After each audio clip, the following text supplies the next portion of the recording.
Minum ini saja biar ayah bisa tenang. Bukankah begitu jalan ayah akan lebih mudah? Galih, jangan begini nak.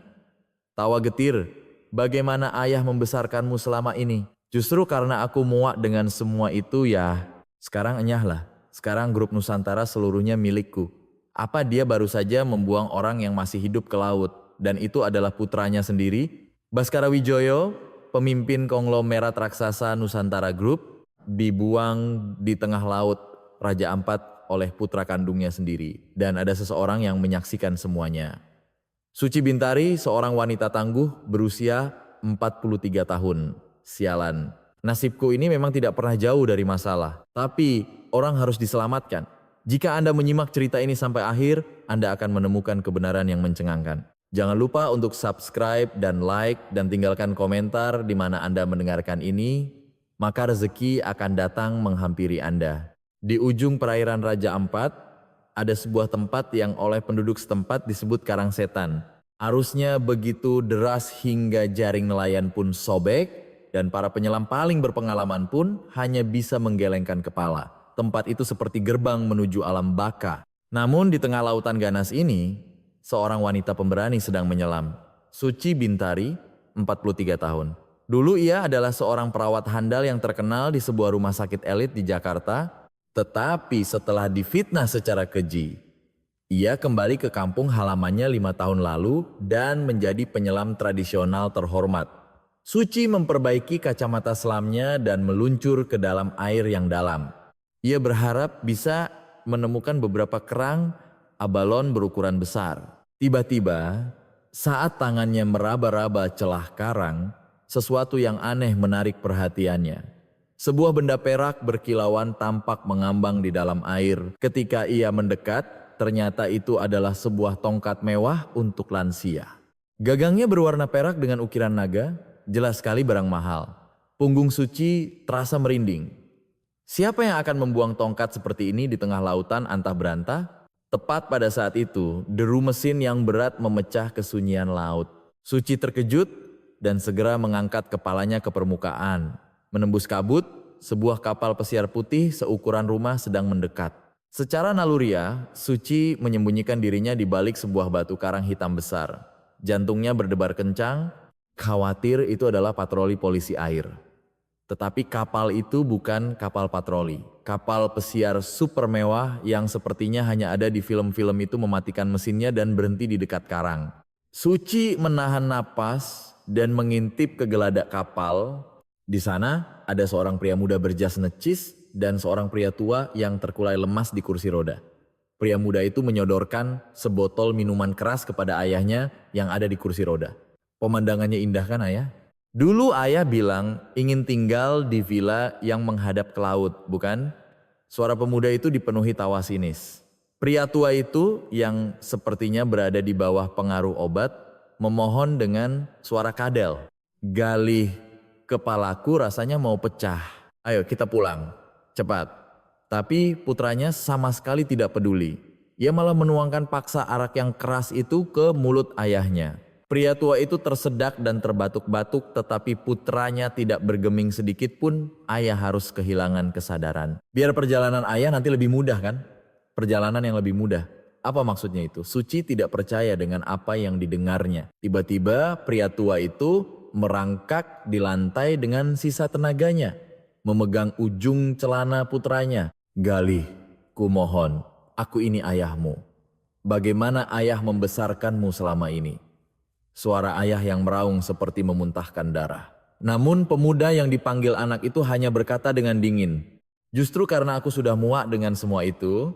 Kemudian dengan kejam ia menginjak tangan ayahnya dengan sepatu kulitnya. Suci seolah bisa mendengar suara tulang yang retak. Jeritan kesakitan pria tua itu menggema pilu di atas lautan. Di balik karang, Suci membekap mulutnya sendiri. Manusia terkutuk. Apa dia tidak takut pada Tuhan? Tapi kengerian tidak berhenti di situ. Atas isyarat pemuda itu, 2 orang pengawal berbadan tegap datang dan mengangkat pria tua itu seperti karung beras. Pria tua itu meronta-ronta memohon untuk diselamatkan, tetapi sia-sia. Tanpa ragu mereka melemparkannya ke dalam air laut musim angin yang dingin. Biu! Cipratan air besar tercipta.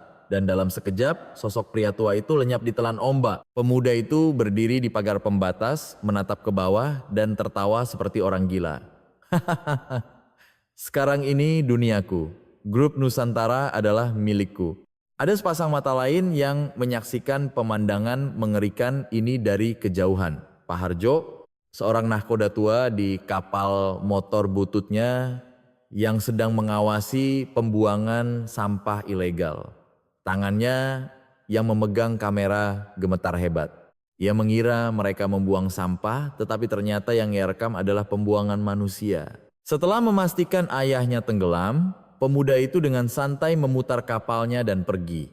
Yang tersisa hanyalah ombak ganas dan tubuh pria tua yang perlahan tenggelam. Suci membeku karena ketakutan. Ia harus lari. Jika ia terlibat dengan orang-orang seperti itu, ia bisa mati tanpa ada yang tahu. Suci menyelam ke dalam air dan mulai berenang ke arah yang berlawanan. Ia mencoba untuk berpura-pura tidak melihat apa-apa. Tapi saat ia berada di bawah air, ia melihat sosok pria tua yang tenggelam tanpa daya. Gerakan tangannya yang panik, berusaha untuk hidup. Ingatan 5 tahun lalu melintas di benak Suci. Tatapan mata seorang pasien yang memegang tangannya sambil berkata, "Tolong saya, suster." Suci tidak bisa mengabaikan tangan itu. Sialan nasibku ini. Akhirnya Suci berbalik arah. Ia menembus arus deras dan menyambar kerah belakang pria tua itu. Napasnya sudah di ujung tanduk, tetapi Suci berjuang sekuat tenaga untuk naik ke permukaan. Suci menyeret tubuh pria tua yang berat seperti kapas basah itu ke atas sebuah batu karang. Keduanya tergeletak di atas karang, terengah-engah. Pria tua itu memuntahkan air laut yang kemerahan cukup lama. Kemudian dengan mata yang terbuka sayu, ia mencengkeram lengan Suci sekuat tenaga. Air mata darah mengalir dari matanya. Anakku, anakku sendiri yang membunuhku. Dia itu iblis. Jeritan seorang ayah yang dikhianati oleh anaknya sendiri terdengar lebih keras dari debur ombak. Suci menatap pria tua yang tergeletak di atas karang dengan tatapan kosong. Pria tua yang barusan meronta-ronta di dalam air itu kini terkulai lemas seperti daun kering. Tangisan seorang ayah yang dibuang anaknya terasa lebih menusuk hati daripada suara ombak. Namun, tidak ada waktu untuk bersedih. Air laut yang gelap mulai merayap naik ke atas karang seperti lidah ular. Tadi air sedang surut sehingga karang terlihat, tetapi sebentar lagi air pasang akan datang. Kakek, sadarlah. Kalau kita tetap di sini, kita bisa mati. Suci berusaha membangunkan pria tua itu, tetapi sia-sia. Mabuk dan terminum banyak air laut, tubuhnya terasa seberat kapas basah. Aduh, begini terus kita berdua bisa jadi hantu laut. Suci mengertakkan gigi dan menggendong pria tua itu di punggungnya. Ia harus naik ke tempat yang lebih tinggi, ke tebing yang tidak terjangkau air, mendaki karang yang licin dan berlumut bukanlah hal yang mudah. Setiap kali kakinya terpeleset, jantungnya terasa mau copot. Pak tua, kalau tidak mau mati, pegangan yang kencang di punggungku. Sambil terengah-engah, Suci mendaki karang selangkah demi selangkah. Ujung kukunya berdarah karena mencengkeram celah karang, tetapi ia tidak bisa berhenti. Setelah berjuang cukup lama, sebuah gua laut kecil yang tersembunyi di celah tebing muncul. Itu adalah tempat persembunyian rahasia Suci saat badai datang. Suci menyeret pria tua itu ke dalam gua. Gelap dan lembab, tetapi setidaknya mereka bisa berlindung dari angin dan hujan. Suci tergeletak di lantai, terengah-engah. Tapi alangkah terkejutnya ia. Bibir pria tua itu membiru dan seluruh tubuhnya gemetar hebat. Gawat hipotermia. Sebagai perawat veteran, Suci langsung tahu terlalu lama di air dingin membuat suhu inti tubuhnya turun drastis. Jika dibiarkan jantungnya bisa berhenti. Ini situasi darurat. Suci bergegas melepaskan jas basah pria tua itu. Pakaian basah akan membuat suhu tubuh lebih cepat hilang. Saat melepas jas, sebuah dompet kulit tebal jatuh dari saku dalam. Ketika dibuka isinya adalah tumpukan cek bernominal fantastis. Dan di dalamnya ada sebuah kartu identitas. Baskara Wijoyo, Direktur Utama Grup Nusantara. Suci tertawa getir. Hah, seorang konglomerat pemilik triliunan rupiah berakhir seperti ini di gua yang dingin. Tapi sekaya apapun, di pulau terpencil ini uang tidak ada gunanya. Kecuali tumpukan cek itu bisa untuk menyalakan api. Tepat pada saat itu, tubuh pria tua itu melengkung seperti busur dan ia mulai kejang-kejang. Giginya gemeletuk dan matanya membelalak hingga hanya bagian putihnya yang terlihat. Jangan, dia syok. Suci segera membaringkannya miring agar lidahnya tidak tergigit. Ia butuh api, tetapi korek api di sakunya basah kuyup. Ayolah, ayolah menyala. Suci menggesekkan batu api dengan panik.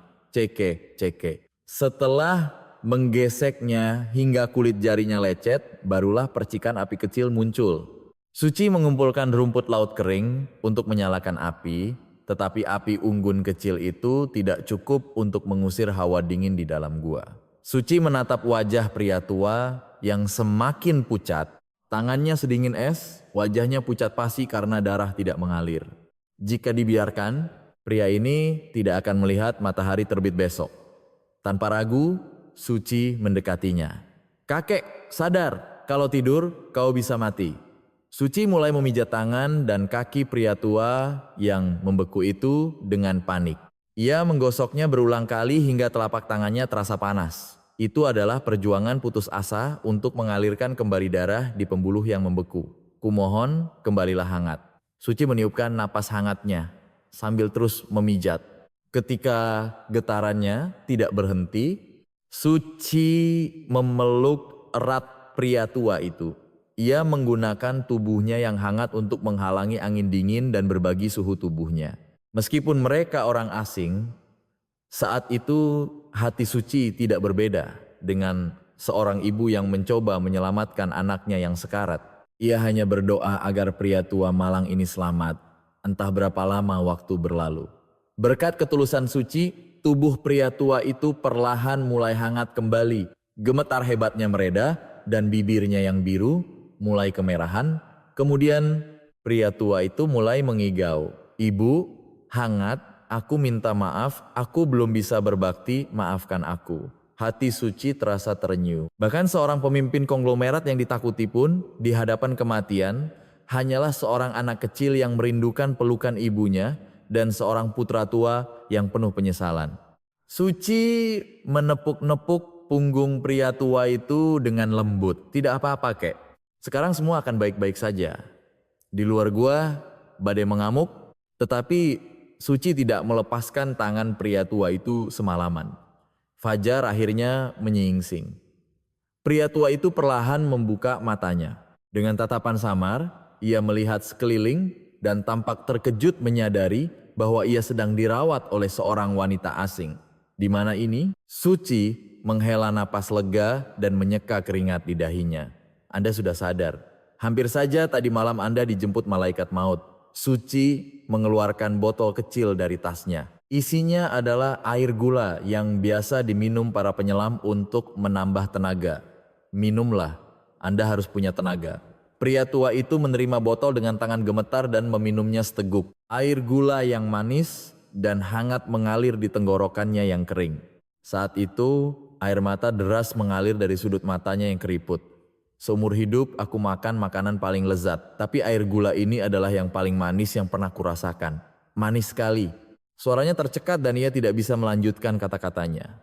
Harta, triliunan, dan rumah megah tidak ada artinya saat ini.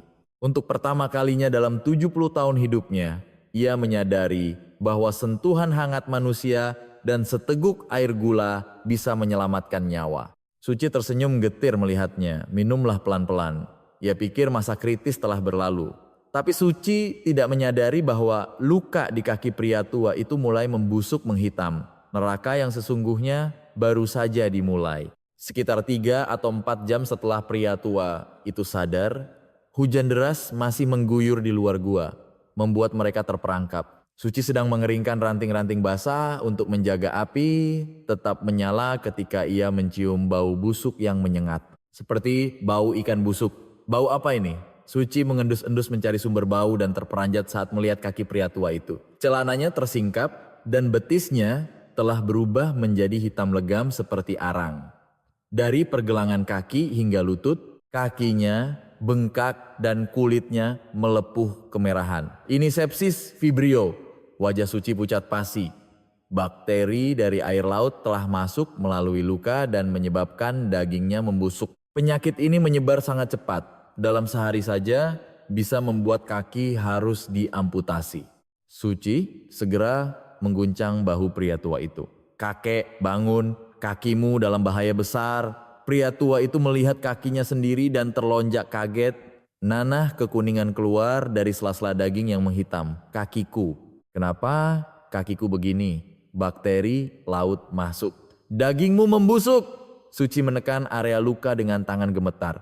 Pria tua itu tidak merasakan sakit, menandakan sarafnya sudah mati. Nekrosisnya hampir mencapai tulang. Jika daging busuk itu tidak segera diangkat, racunnya akan menyebar ke jantung dan ia tidak akan selamat malam ini. Kakek, dengarkan baik-baik. Daging busuk ini harus segera diangkat. Pria tua itu menatap Suci dengan mata penuh ketakutan dan mundur. Apa? Mengangkat dagingku? Tanpa bius. Ya, kalau tidak kau akan mati. Pilih mana? Kehilangan satu kaki atau kehilangan nyawa? Bentak Suci. Nyawa di ujung tanduk, tidak ada waktu untuk penjelasan lembut. Pria tua itu terdiam oleh tatapan tajam Suci. Ia ingin hidup. Suci merogoh tasnya dan mengeluarkan sebuah cungkil. Alat besi panjang yang biasa ia gunakan untuk mencongkel kerang. Ia mengambil batu vulkanik kasar dari sudut gua dan mulai mengasah ujung cungkil itu. Suara besi beradu dengan batu menggema mengerikan di dalam gua, seperti suara malaikat maut mengasah sabitnya. Sambil menyeka keringat di dahi, Suci menajamkan ujung cungkilnya. Tidak ada pisau bedah, jadi alat kasar ini harus berfungsi sebagai gantinya. Pria tua itu gemetar melihatnya. Membayangkan besi berkarat itu akan merobek dagingnya sudah cukup membuatnya lemas. Kau serius mau mengoperasi dengan itu? Tidak ada cara lain. Percayalah padaku. Suci memanaskan ujung tajam cungkil itu di atas api unggun. Ces. Besi itu memerah membara, pria tua itu menelan ludah. Suci mengeluarkan setengah botol arak yang tersisa dari tasnya. Minuman yang ia simpan untuk menghangatkan badan setelah menyelam. Kakek, minum ini sampai habis. Ini satu-satunya obat bius yang kita punya. Pria tua itu menerima botol arak dengan tangan gemetar dan menenggaknya sekali teguk. Arak keras itu membakar kerongkongannya, tetapi tidak cukup untuk menghilangkan rasa takutnya. Suci mengambil sepotong kayu dan memasukkannya ke mulut pria tua itu. Gigit yang kencang. Kalau tidak, lidahmu bisa putus. Dengan wajah berlinang air mata, pria tua itu menggigit kayu dan memejamkan matanya. Suci menarik napas dalam-dalam. Meskipun ia perawat berpengalaman, mengiris daging orang yang sadar membuat tangannya gemetar. Tapi ia harus melakukannya. Untuk menyelamatkan pria ini, ia harus menjadi algojo. Kita mulai. Tahan yang kuat. Suci menempelkan cungkil membara itu ke betis pria tua yang menghitam. Ces, bau daging terbakar dan asap mengepul. Art GGH. Pria tua itu menjerit seperti binatang, menggigit kayu hingga nyaris patah. Matanya melotot dengan urat-urat merah dan pembuluh darah di sekujur tubuhnya menonjol seolah akan pecah. Suci mengertakkan gigi dan mulai mencongkel daging busuk itu. Potongan daging hitam terlepas di ujung cungkilnya. Darah dan nanah muncrat membasahi tangan Suci. Pemandangan itu seperti neraka, tapi Suci tidak berhenti. Jika ada sedikit saja jaringan busuk yang tersisa, infeksi akan menyebar lagi, sedikit lagi. Di tengah rasa sakit, pria tua itu meraung frustrasi. Aku gagal mendidik anakku. Kukira uang adalah segalanya. Aku tidak pernah mengelus kepala mereka. Aku hanya hidup sebagai mesin pencari uang. Pria tua itu menangis terseduh-seduh, entah karena sakit atau penyesalan. Rasa sakit karena dagingnya terbakar. Tidak sebanding dengan rasa sakit karena telah membesarkan anaknya menjadi monster. Hidup seorang konglomerat triliunan rupiah hancur lebur di lantai gua yang bau ini. Suci menyeka air matanya dan mengerahkan sisa tenaganya. Akhirnya semua jaringan nekrotik yang menghitam berhasil diangkat. Suci menuangkan sisa arak ke atas luka. Atripa RGGH. Jeritan terakhir pria tua itu menggema di dalam gua. Kemudian kepalanya terkulai dan ia pingsan. Suci melemparkan cungkil berlumuran darah itu dan terduduk di lantai. Sudah selesai kek, kau orang yang kuat, kau selamat. Suci menyeka wajah pria tua yang pingsan dan basah oleh keringat. Kemudian ia bangkit dengan susah payah dan keluar gua.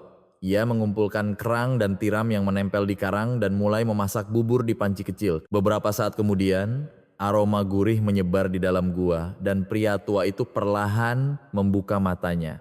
Sudah bangun? Makanlah bubur ini. Perutmu pasti kosong. Suci meniup-niup sesendok bubur dan menyuapkannya ke mulut pria tua itu. Sambil menelan bubur, pria tua itu menangis tanpa suara. Bubur hangat yang masuk ke tubuhnya membuatnya sadar bahwa ia benar-benar masih hidup. Terima kasih. Aku tidak akan melupakan kebaikanmu sampai mati. Suci tersenyum dan terus menyuapinya. Tiba-tiba sebuah suara asing terdengar dari luar gua. Wung, bukan suara ombak atau angin, melainkan suara mesin. Suci berhenti menyuapi dan menajamkan telinganya. Instingnya mengatakan ada bahaya. Ia melihat ke arah pintu gua dan sebuah lampu merah berkedip mengerikan di dalam kegelapan. Sebuah drone. Malaikat maut yang dikirim oleh putranya telah mengikutinya sampai ke sini. Seiring dengan suara wuung, lampu merah drone mulai menyapu bagian dalam gua. Suci secara refleks menginjak api unggun hingga padam. Prak, bara api berterbangan dan gua menjadi gelap gulita. Jangan bersuara. Suci membekap mulut pria tua itu dengan tangannya yang kasar. Keduanya tiarap di balik batu, menahan napas. Drone itu berputar-putar di depan pintu gua seperti elang yang mencari mangsa. Jelas sekali itu dikirim oleh Galih. Ia ingin memastikan ayahnya benar-benar mati, dan jika masih hidup, ia ingin mengetahui lokasinya. Jantung Suci berdebar kencang. Jika drone itu dilengkapi kamera termal, mereka pasti ketahuan. Tapi sepertinya langit menolong mereka. Guntur menggelegar membelah langit. Hujan deras pun turun seperti ditumpahkan dari langit. Badai telah tiba. Angin kencang membuat drone itu oleng seperti layangan. Secanggih apapun mesin itu, ia tak berdaya di hadapan amukan alam. Akhirnya, drone itu kehilangan keseimbangan dan terbang pergi dengan tergesa-gesa. Suci akhirnya bisa bernapas lega, tapi ia tidak bisa tenang. Kembalinya drone berarti mereka belum bisa memastikan kematiannya. Dan setelah badai reda, mereka pasti akan mengirim orang untuk memeriksa langsung. Di luar, badai mengamuk. Suara ombak seukuran rumah yang menghantam tebing terdengar seperti guntur. Air hujan mulai masuk ke dalam gua. Suci memapah pria tua itu ke bagian gua yang paling dalam dan tinggi, yang tidak terjangkau air. Pria tua itu bertanya dengan suara ketakutan. Apa itu tadi? Malaikat maut yang dikirim putramu kek. Dia ingin memastikan sendiri apakah ayahnya sudah mati atau belum. Wajah pria tua itu berubah kelabu. Anak itu, dia benar-benar ingin aku mati. Pria tua itu meremas dadanya kesakitan. Suci memeras pakaian basahnya dan duduk di samping pria tua itu, terperangkap oleh badai di luar. Anda lapar kan? Makanlah ini. Suci menyodorkan panci berisi bubur yang sudah dingin, tanpa sendok, tapi saat ini tidak ada pilihan. Pria tua itu menerima panci dengan tangan gemetar dan melahapnya. Meskipun bubur kerang itu sudah dingin, air mata panas mengalir saat ia menelannya. Seumur hidup makan makanan mewah, tetapi seonggok nasi dingin yang disuapkan orang lain setelah dibuang oleh anaknya sendiri terasa begitu mengharukan. Kenapa kau menolongku? Tanya pria tua itu dengan suara serak. Suci menjawab acuh tak acuh. Kalau membiarkan orang sekarat nanti kena karma. Anggap saja ini sudah nasibku. Kau menolongku tanpa tahu siapa aku. Aku tahu. Aku melihat dompetmu tadi. Konglomerat triliunan rupiah kan? Pria tua itu tertawa getir. Apa gunanya triliunan? Aku gagal mendidik anak dan berakhir seperti ini. Saat itu, nata Suci tertuju pada punggung tangan pria tua itu. Luka memar kebiruan yang mengerikan. Kakek, luka di tanganmu itu kenapa? Pria tua itu menatap tangannya dan gemetar. Ini bekas injakan anakku. Saat aku memohon untuk hidup, ia menginjak tanganku dengan sepatunya. Hati Suci mencelos, manusia biadab. Saat amarahnya memuncak, pria tua itu tiba-tiba memegang tangan Suci. Ia mengelus lembut bekas luka bakar di punggung tangan Suci. Tanganmu juga terluka parah. Suci segera menyembunyikan tangannya. Ini sudah lama, kejadian di rumah sakit. Apa yang terjadi? Setelah ragu sejenak, Suci menceritakannya. Dulu aku perawat. Direktur rumah sakit melakukan malapraktik yang membunuh pasien, tapi ia menimpakan kesalahan itu padaku. Saat aku protes, ia menyiramkan kopi panas ke tanganku. Katanya supaya aku sadar diri dan enyah dari sana. Wajah pria tua itu dipenuhi rasa iba. Ya Tuhan, manusia sejahat itu. Di rumah sakit mana itu? Rumah sakit Medika Utama. Mendengar itu, mata pria tua itu terbelalak. Ia terdiam sejenak, seolah napasnya tercekat. Rumah sakit Medika Utama? Kenapa? Pria tua itu menunduk dan menghela napas panjang. Direktur di rumah sakit itu adalah anakku Galih. Aku membeli rumah sakit itu dengan uangku dan Galih yang mengelolanya. Direktur itu pasti orang suruhannya. Keheningan menyelimuti gua. Sungguh sebuah takdir yang ironis. Rumah sakit yang menghancurkan hidup Suci ternyata milik putra pria tua ini. Uangku telah menghancurkan hidupmu. Anakku telah membuatmu meneteskan air mata darah. Suara pria tua itu bergetar. Selama ini, berapa banyak orang yang telah kuinjak-injak dengan uangku. Kenapa aku baru menyadarinya sekarang? Suci menatap bahu pria tua yang terkulai itu dengan perasaan campur aduk. Seharusnya ia marah, tapi ia merasa kasihan pada ayah tua di hadapannya. Bukan salahmu kek, uang yang jahat, bukan orangnya. Tapi pria tua itu menggelengkan kepala dan menangis. Tidak, ini semua kesalahanku. Aku selalu memberikan uang pada anak-anakku. Kukira itu cinta. Ternyata itu membuat mereka menjadi monster yang membunuh ayahnya dan menyakiti orang lain. Pria tua itu memegang tangan Suci dan menunduk. Maafkan aku, sungguh maafkan aku. Anak kandungku ingin membunuhku, tapi kau yang hidupnya kuhancurkan malah menyelamatkanku. Bagaimana aku bisa membalas budimu? Suci menepuk punggung pria tua itu. Budi apa? Kalau kita berhasil keluar hidup-hidup, tolong bersihkan namaku saja. Itu sudah cukup, tentu saja. Aku akan mempertaruhkan nyawaku untuk mengembalikan kehormatanmu. Aku janji. Di luar badai mengamuk, tetapi di dalam gua sempit itu, dua orang tanpa ikatan darah saling mengandalkan. Bukan lagi seorang konglomerat dan penyelam miskin, melainkan seorang ayah tua yang terluka dan seorang putri yang teraniaya. Anda kedinginan. Suci melepaskan jaket tahan airnya dan menyelimuti bahu pria tua itu. Keduanya duduk saling membelakangi, berbagi kehangatan tubuh untuk melawan dingin yang menusuk. Malam badai itu pun berlalu. Keesokan paginya, hujan berhenti dan badai telah lewat. Pagi yang tenang menyingsing. Tapi kedamaian itu hanya sesaat. Brum, dari kejauhan terdengar deru mesin yang memekakkan telinga. Suara beberapa speedboat. Suci bangkit dan berlari ke pintu gua. Di cakrawala, 3 atau 4 perahu karet hitam melesat menuju pulau meninggalkan jejak buih putih. Mereka yang tidak menemukan mayat dengan drone, akhirnya datang untuk memastikan sendiri. Suci menggigit bibirnya. Datang juga kalian, bajingan. Suci tiarap di balik karang, mengamati lautan. 3 perahu karet hitam mengepung pulau. Suara mesinnya menderu seperti anjing pemburu. Mereka turun dari perahu dan mulai menyisir setiap sudut pulau. Suci bergegas kembali ke dalam gua. Kakek, mereka datang. Cepat sembunyi. Wajah pria tua itu pucat pasi. Apa? Secepat ini? Kalau ada suara, kita tamat. Suci melihat sekeliling. Di bagian gua yang paling dalam, ada celah karang sempit yang kering. Cukup untuk 1 orang meringkuk.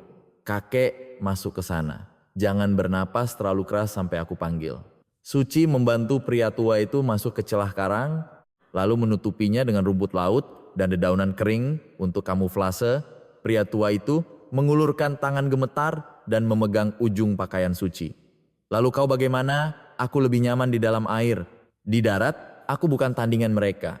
Suci menggenggam erat tangan dingin pria tua itu. Jangan khawatir kek, aku akan melindungimu, aku akan menyelamatkanmu.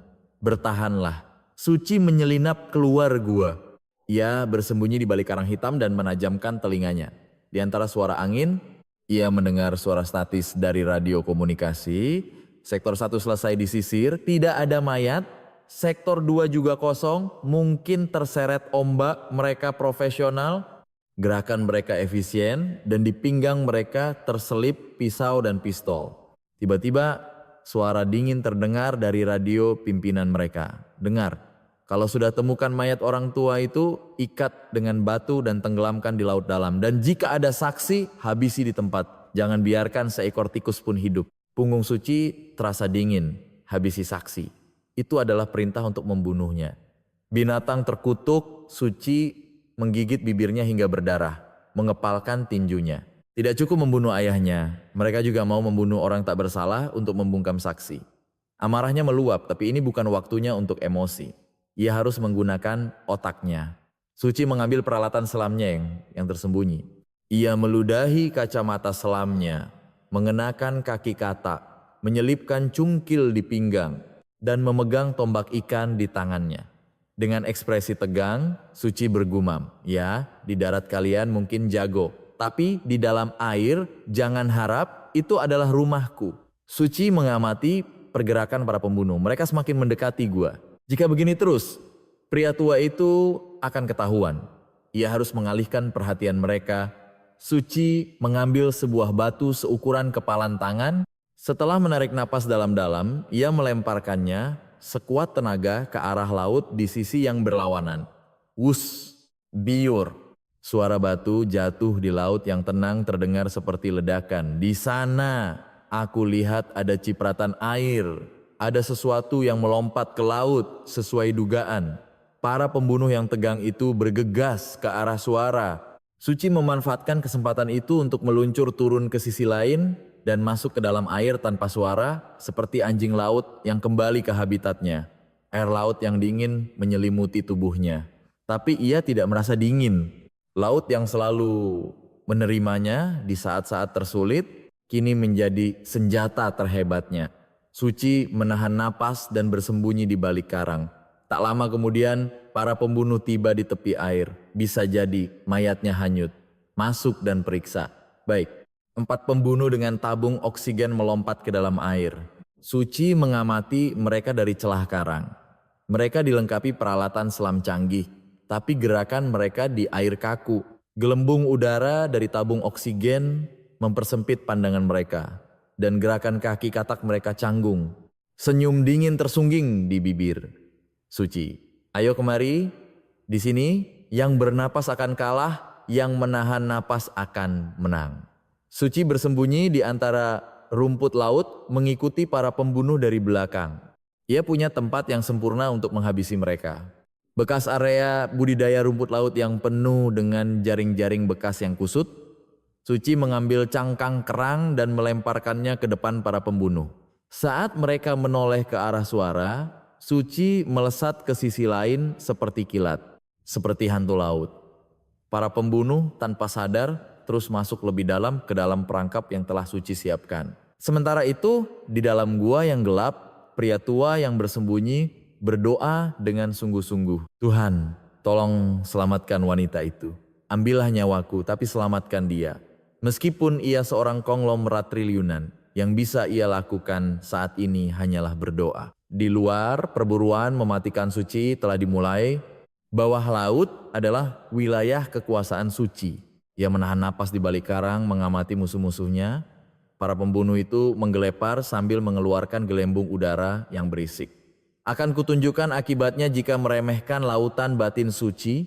Ia melempar cangkang kerang lagi ke arah yang berlawanan. Tak, para pembunuh bergegas ke arah suara itu. Tempat itu adalah area berbahaya yang penuh dengan jaring bekas. Pembunuh yang memimpin tersangkut jaring dan yang lain ikut terjerat. Mereka saling bertabrakan dalam kekacauan. Suci memanfaatkan kesempatan itu untuk berenang ke arah lain. Satu pembunuh yang tersisa melihatnya dan mengejar, tapi sia-sia. Suci menyelinap melalui celah karang berarus deras, sementara pengejarnya terhempas arus dan menabrak karang. Rasakan, Suci bersorak dalam hati, tapi masalah muncul. Pimpinan mereka yang paling cerdik tidak terlihat.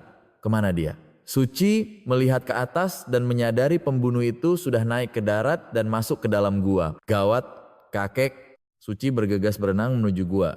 Di dalam gua, pembunuh itu sudah menyinari setiap sudut dengan senter.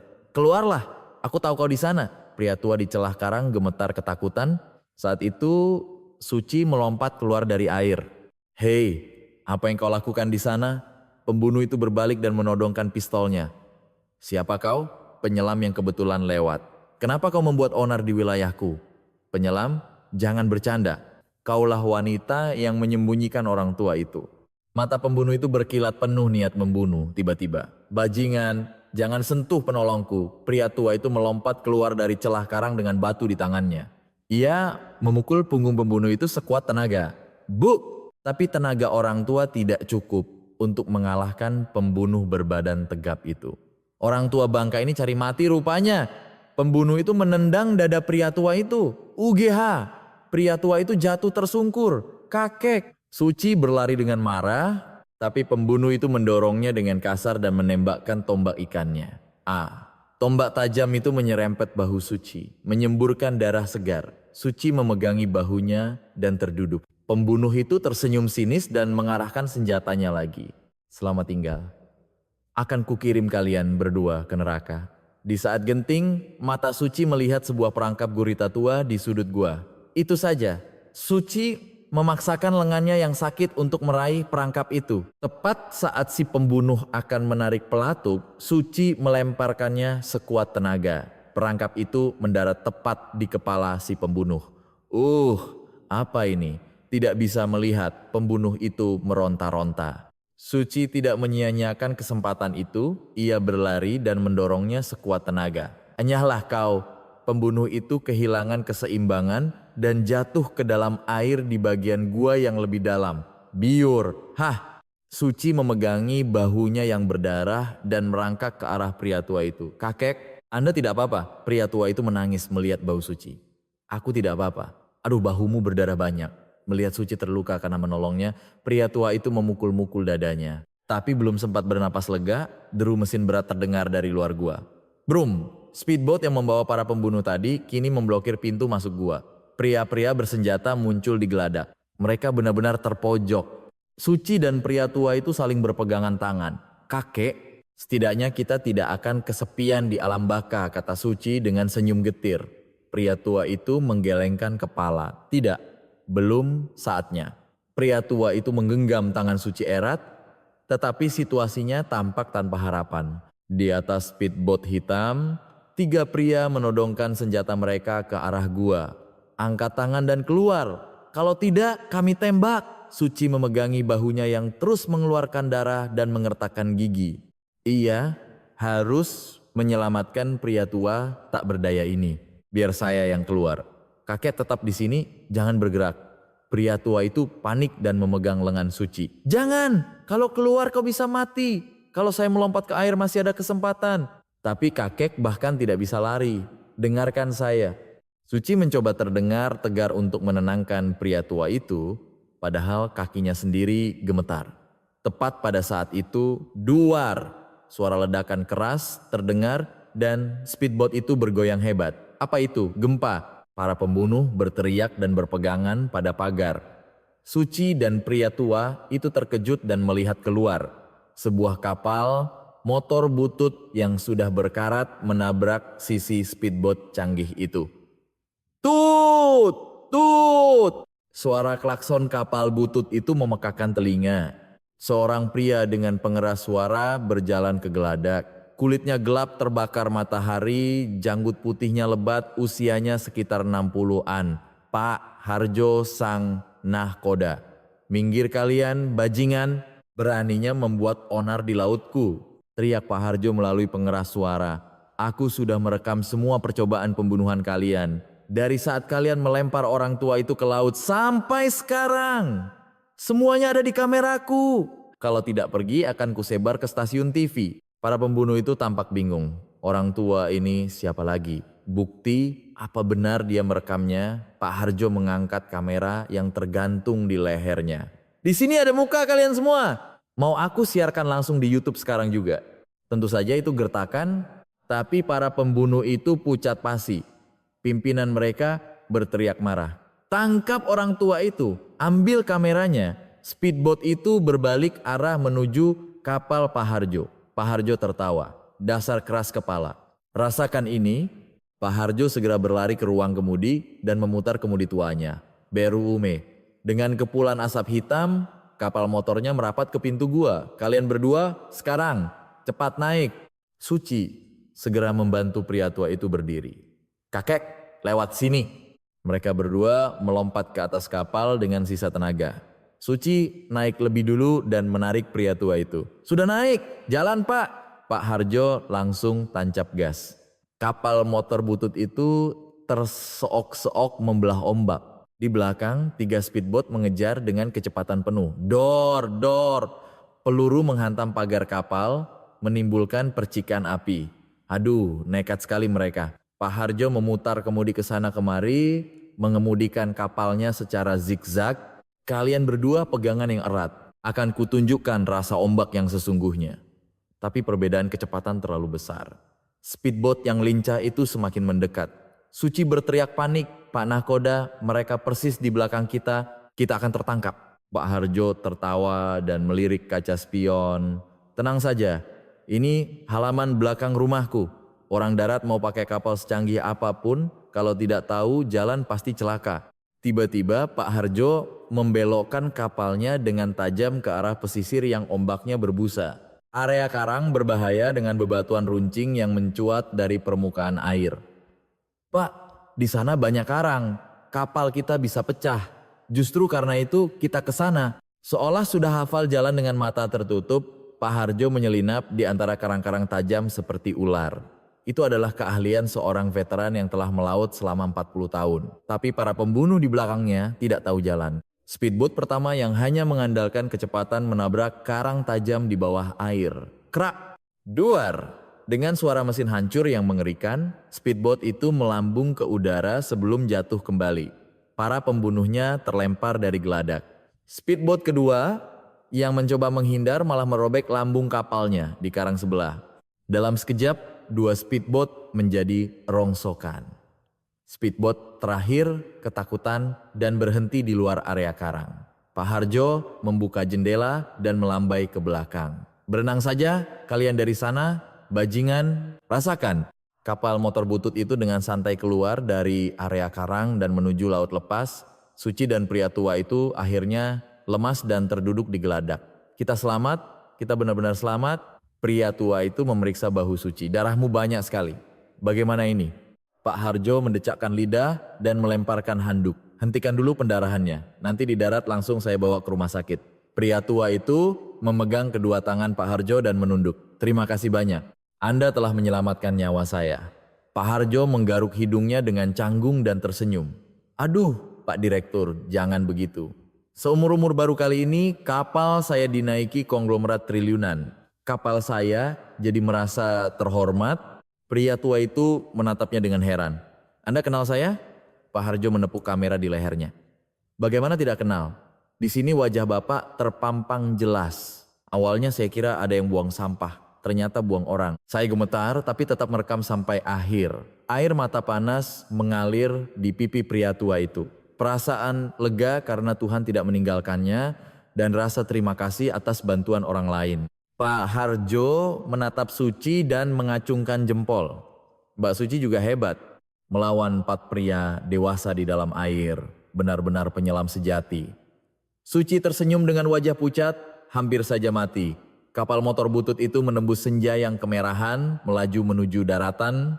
Mesinnya mungkin terseok-seok, tetapi hati ketiga orang di dalamnya berdebar lebih kencang dari sebelumnya. Setibanya di darat, ketiganya bersembunyi di sebuah losmen kumuh dekat pelabuhan yang dikenal Pak Harjo. Kamar sempit dengan dinding berjamur dan bau apek.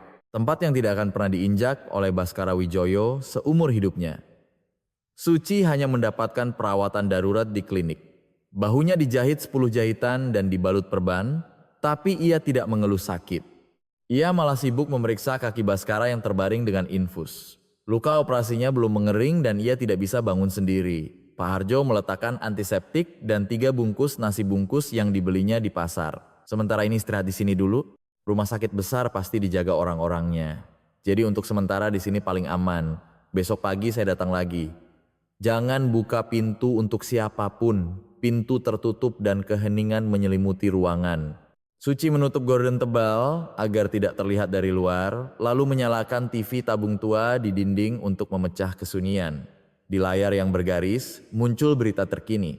Direktur Utama Grup Nusantara, Baskara Wijoyo, telah hilang selama 4 hari. Upaya pencarian oleh tim SAR masih mengalami kesulitan. Baskara dengan susah payah bangkit dan menatap TV. Layar berganti menampilkan sebuah rumah duka yang megah. Putranya, Galih Pratama, yang mengenakan pakaian serba hitam, menyeka air mata di depan foto ayahnya. Dengan berat hati, saya harus melepas kepergian ayahanda tercinta. Sebagai seorang anak, hati saya hancur. Ketika lampu kilat kamera menyala, Galih bahkan berpura-pura pingsan karena duka. Orang-orang di sekitarnya menghiburnya. Wajah Baskara memerah padam. Dasar ular licik. Baskara gemetar dan melemparkan bantal ke arah TV. Setelah membunuhku, dia berakting menjadi anak berbakti di depan dunia. Apa kau ini manusia? Kau ini binatang. Darahnya serasa mendidih. Baskara meremas dadanya dan terengah-engah. Suci bergegas menenangkannya. Kakek, tenanglah, nanti bisa pingsan. Aku tidak tahan, aku pasti sudah gila membesarkan anak seperti itu. Baskara menangis terseduh-seduh seperti anak kecil. Suci memeluk bahunya yang kurus dan ikut berkaca-kaca. Saya tahu, dunia akan tahu betapa terkutuknya dia. Pintu terbuka dan Pak Harjo masuk lagi. Oh ya, saya hampir lupa. Ini buktinya ada di sini. Pak Harjo mengeluarkan laptop tua dari tasnya. Ini yang saya rekam hari itu. Sebuah video diputar di layar, Galih menginjak-injak ayahnya di atas kapal pesiar dan melemparkannya ke laut. Semuanya terekam dengan sangat jelas, termasuk tawa iblis Galih. Tangan Baskara gemetar. Meskipun itu adalah kenangan yang memalukan dan mengerikan, itu juga merupakan senjata untuk menghancurkan putranya. Benar-benar terekam. Pak Harjo mengepalkan tinjunya. Dengan ini, kita tidak perlu ke pengadilan. Sebarkan saja ke publik dan dia tamat. Suci berkata dengan mata berbinar. Kakek, kalau mau balas dendam harus dengan cara yang benar. Menyebarkannya di internet dari kamar ini terlalu lemah. Kalau begitu, datanglah ke acara pelantikannya. Suara Suci terdengar mantap. Besok acara pelantikannya, kan? Di depan semua orang dan wartawan, kita buka topengnya. Bagaimana ekspresinya nanti saat melihat ayah yang dibunuhnya kembali sebagai hantu? Mata Baskara membelalak. Membayangkannya saja sudah membuat darahnya mendidih. Bagus. Akan kulakukan itu. Akan kujadikan pemakamanku sebagai pemakaman anakku. Setelah keputusan dibuat, Suci mulai sibuk. Kalau begitu kita harus bersiap. Kita tidak bisa pergi dengan penampilan seperti ini. Suci membawa pisau cukur dan gunting yang dipinjam dari Pak Harjo. Baskara duduk di tempat tidur dan memejamkan mata. Suci dengan hati-hati mencukur janggut putihnya yang lebat. Setiap kali pisau cukur bergerak, sosok pria tua yang lemah menghilang digantikan oleh wajah tegas seorang pemimpin. Tangan Suci begitu lembut seperti seorang putri yang merawat ayahnya. Setelah janggutnya rapi dan rambut putihnya disisir ke belakang, yang terlihat di cermin adalah Baskara Wijoyo yang berwibawa. Pakaiannya juga harus diganti. Pak Harjo menyodorkan setelan jas murah yang dibelinya di pasar. Baskara dengan bantuan Suci mengenakan jas itu. Meskipun hanya jas murahan, saat dikenakan oleh Baskara, jas itu terlihat seperti jas mahal. Kakek bisa coba berdiri, Baskara mencoba. Tapi kakinya goyah. Kaki yang sakit belum cukup kuat. Sepertinya tidak bisa. Tidak apa-apa. Pakai kursi roda aja. Baskara didudukan di kursi roda tua yang didapatkan Pak Harjo. Kantong infus disembunyikan di dalam jasnya. Suci berdiri di belakang kursi roda dan berkata dengan tegas, "Kakek, meskipun kakimu tidak bisa digunakan, pikiranmu masih tajam. Pergilah dan terkam dia seperti harimau." Baskara menoleh dan menggenggam tangan Suci. Terima kasih telah menjadi tongkatku. Jangan berkata begitu, perang baru saja dimulai, hari penentuan tiba. Hotel Bintang 5, tempat pelantikan Galih Pratama sebagai direktur utama dipenuhi oleh para pejabat, pengusaha dan wartawan. Di bawah lampu gantung yang megah, Galih tersenyum penuh kemenangan. Tapi ia tidak pernah tahu bahwa 3 hantu yang masih hidup sedang masuk melalui pintu belakang hotel. Pak Harjo mendorong kursi roda dan Suci memimpin jalan menuju pintu belakang aula. Dari balik pintu terdengar suara lantang Galih. Mata Baskara berkilat, persiapan telah selesai. Saatnya membuka pintu dan menunjukkan neraka. Hadirin sekalian yang terhormat, hari ini saya berdiri di sini dengan menelan air mata di aula hotel yang megah. Galih yang berdiri di podium berakting sedih. Ratusan tamu penting dan wartawan menatapnya. Meskipun ayah saya meninggal secara tragis di laut, saya akan meneruskan cita-citanya dan memimpin grup Nusantara dengan sempurna. Saat Galih menyeka matanya, terdengar isak tangis dari para tamu, sandiwara yang sempurna. Tepat saat Galih akan membacakan sumpahnya, sebuah suara menggelegar terdengar dari pintu belakang. Siapa bilang ada yang mati? Suara itu lebih keras dari suara mikrofon. Semua orang menoleh. Pintu raksasa terbuka dan sebuah kursi roda tua masuk. Pak Harjo mendorongnya. Dan Suci dengan perban di bahu mendampinginya. Dan di kursi roda itu duduklah Baskara Wijoyo yang dikabarkan telah meninggal dengan mata menatap tajam. Itu. Bukankah itu Pak Baskara? Bukannya dia sudah meninggal? Aula itu seketika menjadi kacau. Wajah Galih di atas panggung pucat pasi, naskah di tangannya bergetar dan jatuh. Galih mundur ketakutan. Baskara di atas kursi rodanya perlahan mendekati putranya. Galih, suara Baskara sangat dingin. Kau senang sekali ya mengadakan pemakamanku dan memakai baju berkabung? Galih gemetar ketakutan. Tapi ia bukan orang biasa. Ia tahu ia harus membalikkan keadaan. Tiba-tiba Galih berdiri dan berteriak. Keamanan, keamanan, seret dia keluar. Para tamu berbisik-bisik, ayahnya masih hidup. Kenapa disuruh seret keluar? Galih berteriak tanpa malu. Ayahku sudah meninggal. Aku sendiri yang mengurus pemakamannya. Itu orang palsu yang disuruh seseorang untuk mengacaukan pelantikanku. Seret penipu tua itu keluar. Para petugas keamanan bergegas maju. Suci menghalangi mereka. Palsu katamu, apa matamu buta? Kau tidak kenal wajah pemimpin yang selama ini kalian layani. Para petugas keamanan ragu-ragu. Pak Harjo memanfaatkan kesempatan itu untuk melompat ke atas panggung. Penipu? Mari kita lihat siapa penipu sebenarnya. Pak Harjo menyambungkan laptopnya ke layar raksasa di samping podium. Lihat baik-baik. Inilah kebenarannya. Di layar raksasa, sebuah video diputar. Galih memaksa ayahnya minum minuman keras di atas kapal pesiar, mengejeknya, lalu melemparkannya ke laut. Suara BYUR terdengar begitu nyata di aula itu. Ya Tuhan, dia melempar orang ke laut, ayahnya sendiri. Aula itu dipenuhi jeritan ngeri. Lampu kilat kamera wartawan meledak-ledak. Galih berusaha menutupi layar, matikan. Itu rekayasa AI. Tapi tidak ada yang percaya. Baskara dengan susah payah bangkit dari kursi rodanya ditopang oleh Suci. Ia berjalan terhuyung-huyung ke atas panggung dan berdiri di depan putranya. Rekayasa katamu? Baskara menyingsingkan lengan bajunya. Bekas memar kebiruan di pergelangan tangannya terlihat jelas. Bekas injakan sepatumu ini juga rekayasa. Dan fakta bahwa orang-orang ini menyelamatkanku dari kematian, itu juga rekayasa. Galih terdiam. Air mata deras mengalir dari mata Baskara.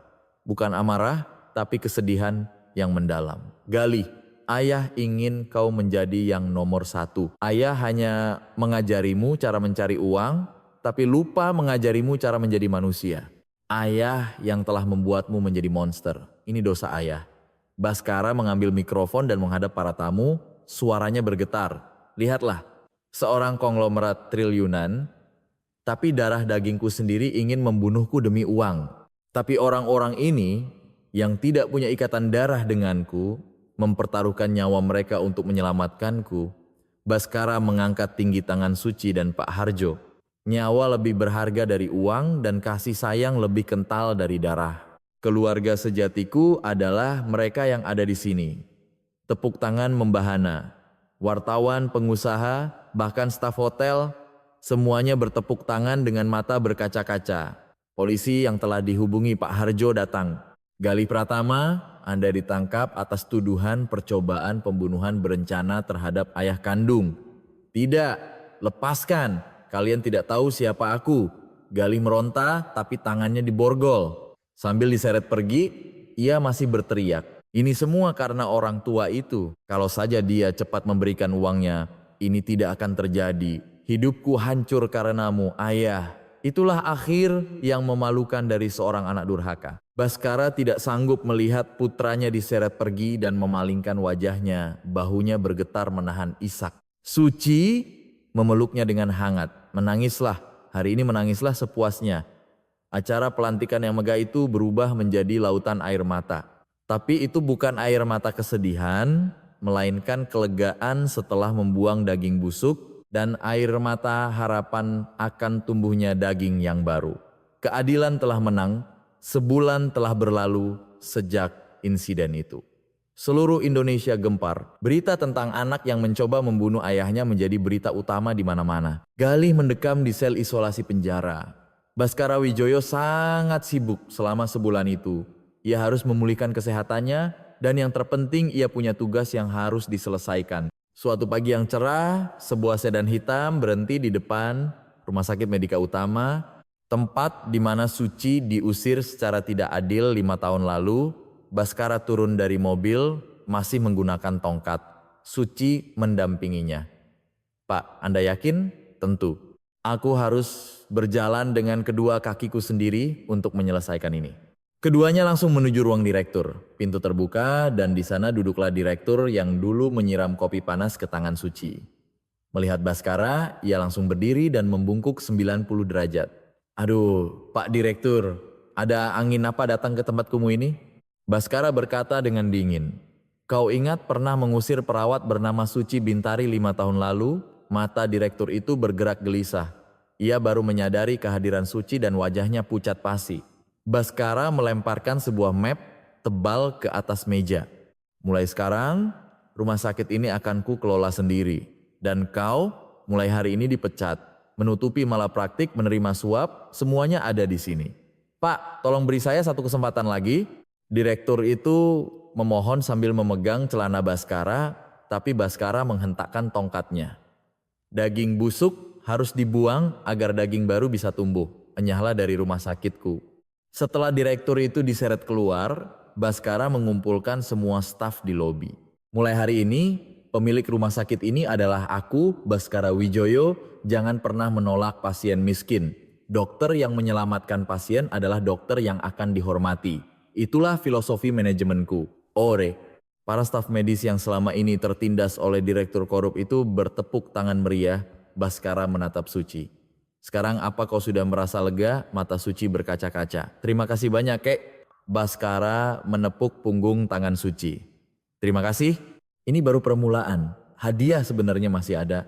Seminggu kemudian, Baskara membawa Suci ke pelabuhan. Seekor kapal yang kokoh dengan cat putih berkilauan berlabuh di sana. Di lambungnya tertulis dengan huruf yang gagah. Kapal Rumah Sakit Harapan Suci. Suci ternganga. Apa ini? Kenapa ada namaku? Baskara tersenyum. Ini kapal rumah sakit untukmu. Untukku, kapal rumah sakit di darat terlalu sempit untukmu. Kau kan orang laut. Gunakan kapal ini untuk berkeliling ke pulau-pulau terpencil dan merawat para lansia yang tidak bisa ke rumah sakit. Hati Suci terlalu penuh untuk berkata-kata. Baskara menambahkan, kau adalah kepala tim operasional di kapal ini. Aku sudah bilang pada para dokter lulusan universitas ternama itu untuk mengikuti perintahmu. Tiba-tiba terdengar suara familiar dari atas kapal. Hei Kapten Suci! Itu Pak Harjo mengenakan seragam nahkoda yang rapi dan memberikan hormat. Pak Harjo juga, tentu saja gajinya besar, mana mungkin kutolak. Aku kan yang paling jago mengemudikan kapal. Air mata akhirnya menetes di pipi Suci. Kakek, ini terlalu berlebihan. Tidak, kau telah menyelamatkan nyawaku. Ini tidak seberapa. Pergilah dan bekerjalah sesuka hatimu. Beberapa hari kemudian adalah pelayaran perdana kapal Harapan Suci. Kapal itu berlabuh di sebuah pulau terpencil tanpa fasilitas medis. Para nenek dan kakek bungkuk menyambut mereka di dermaga. Suci, Mengenakan seragam perawat biru tua dengan tanda pengenal ketua tim Suci Bintari turun dari kapal. Ibu bapak sakit apa? Seorang nenek memegang kedua tangan Suci. Aduh, terima kasih nak. Sudah datang jauh-jauh untuk kami yang sudah tua ini. Suci memapah nenek itu ke ruang periksa. Jangan khawatir bu, semua penyakitnya akan saya sembuhkan. Suasana di ruang periksa berbeda dari dulu. Para dokter lulusan universitas ternama bersikap sangat hormat padanya. Ketua, bagaimana penanganan pasien ini? Beri suntikan sendi dan bawa ke ruang fisioterapi. Layani dengan ramah. Baik ketua, para dokter bergerak dengan sigap. Sambil menempelkan koyo di lutut nenek itu, Suci berkata dengan ramah. Ibu, sekarang kalau hujan lututnya tidak akan sakit lagi. Aduh, tangan suster ini seperti tangan dewa. Tawa memenuhi kapal, bukan rumah sakit yang berbau uang, melainkan rumah sakit yang berbau kemanusiaan. Setelah semua pasien selesai diperiksa, Suci berdiri di geladak, menatap laut senja yang kemerahan. Baskara menghampirinya dengan secangkir kopi hangat. Bagaimana hari ini? Aku bahagia. Aku merasa menjadi perawat yang sesungguhnya. Syukurlah. Melihatmu tersenyum, membuatku senang. Keduanya berdiri berdampingan, mendengarkan suara ombak. Pak, jam kerja sudah selesai. Boleh saya kerja sampingan sebentar? Suci tersenyum iseng. Baskara tertawa. Tentu saja boleh. Kau kan harus cari uang makan. Suci tersenyum lebar dan melepaskan rompi seragam birunya. Di baliknya, ia sudah mengenakan pakaian selam karet hitamnya. Saya pergi dulu. Suci mengenakan kacamata selam dan kaki katak, lalu tanpa ragu melompat ke laut. Biur. Ia menyelam seperti putri duyung, mencongkel kerang abalon besar dari celah karang. Tak lama kemudian, ia muncul ke permukaan dan mengeluarkan napas panjang yang khas. Suara napas penyelamnya yang jernih menggema di lautan senja. Di atas geladak, Baskara dan Pak Harjo melambaikan tangan. Cari yang banyak ya, nanti malam kita makan bubur abalon. Baskara menatap Suci yang bermain air dengan mata berkaca-kaca. Penolongnya sekaligus putri yang ia angkat dalam hati. Anak itu lebih berharga dari triliunan hartaku. Kapal Harapan Suci perlahan bergerak menuju pulau berikutnya dengan latar belakang senja yang merah. Dari tengah laut, Suci mengangkat kerang abalon segar dan tersenyum cerah. Aku adalah ketua tim perawat dan selamanya seorang penyelam, Suci Bintari. Seruannya yang penuh semangat terbawa ombak menyebar jauh. Lautan biru, kapal rumah sakit putih, dan seorang penyelam yang bebas. Sebuah akhir yang bahagia dan sempurna